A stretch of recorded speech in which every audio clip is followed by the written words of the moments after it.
Hello, xin chào cả nhà nhé. Hôm nay mình xin giới thiệu cho anh em một số những cái mẫu nhà. Hiện tại bây giờ thì đây, trước mắt mình là một cái mẫu nhà cấp 4, sơn trắng màu vàng.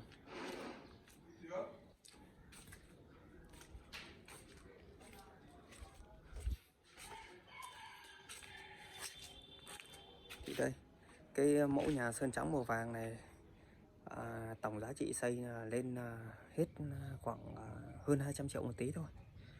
Hơn 200 triệu một tí thôi, rất là đẹp. Không gian đất thì rộng khoảng tầm được gần 7 mét bụng và chiều dài được hơn 10 mét. Tổng diện tích sử dụng được khoảng tầm 70 mét vuông. Đấy. Thì đây, trước đây thì đây là cái xe của mình. Đấy. Đấy, còn ở đây là nhà hàng xóm bên cạnh là bờ rào các kiểu này. Đấy, thì hôm nay thì thời tiết mưa nên cũng tương đối là rất là mát. Nếu như anh em mà cảm giác mà muốn đến đây thăm nhà hoặc là xem cái diện tích đất ở đây và giá cả như nào thì anh em cứ liên hệ tới mình nhé.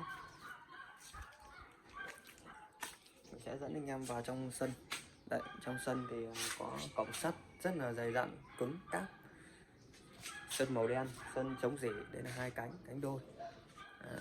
Và rào cũng có lan can như bình thường. Đấy. Tất cả mọi cái nhà cửa như bình thường. Cửa nhôm kính là cũng là loại tốt luôn. Đấy, rất là dày dặn luôn, khóa chắc. Đấy, các kiểu. Nếu như anh em không đến xem thử một lần thì cũng hơi phí. Rồi, mình cũng làm một cái video ngắn gọn như thế thôi để cho anh em cùng để biết được cái nhà. Còn ở video sau mình sẽ hướng dẫn cho anh em chi tiết hơn về cách xây và cách bó móng như nào. Mình xin cảm ơn mọi người nhé.